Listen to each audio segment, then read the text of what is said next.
দেখো বন্ধুরা, আজকে করব ছিম বাটা। তার জন্য কিছুটা পরিমাণে ছিম নিয়ে নিলাম। এবার কড়াইতে দিয়ে দিচ্ছি গরম জল, তাতে দিয়ে দেবো কিছুটা পরিমাণে লবণ, দিয়ে আমি ছিমগুলো দিয়ে ভালো করে সেদ্ধ করে নেব।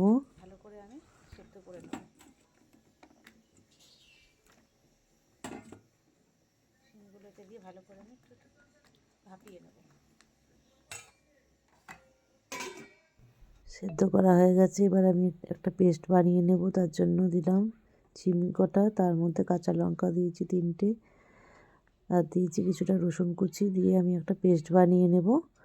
পেস্টটা হয়ে গেছে আমার। এবার আমি কড়াইতে কিছুটা পরিমাণে সর্ষের তেল দিয়ে দেব, দিয়ে তাতে কালো জিরে দিলাম,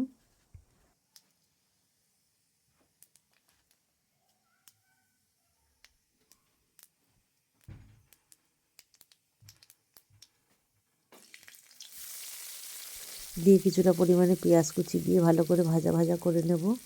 দিয়ে তারপরে ছিম বাটাটা তার মধ্যে দিয়ে দেব। আমার এরকম নতুন রান্না দেখতে তোমাদের যাদের ভালো লাগবে তারা একটা লাইক, শেয়ার ও সাবস্ক্রাইব করে দেবে। দিলাম কিছুটা লবণ, কিছুটা হলুদ গুঁড়ো, দিয়ে ভালো করে এটাকে আমি নাড়িয়ে নেব।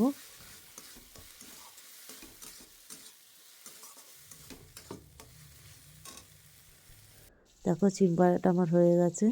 এরপরে কিছুটা কাঁচা সর্ষের তেল দেব, দিয়ে এটাকে আমি ভালো করে মেখে নেব। তোমরা গরম ভাত দিয়ে এই ছিম বাটাটা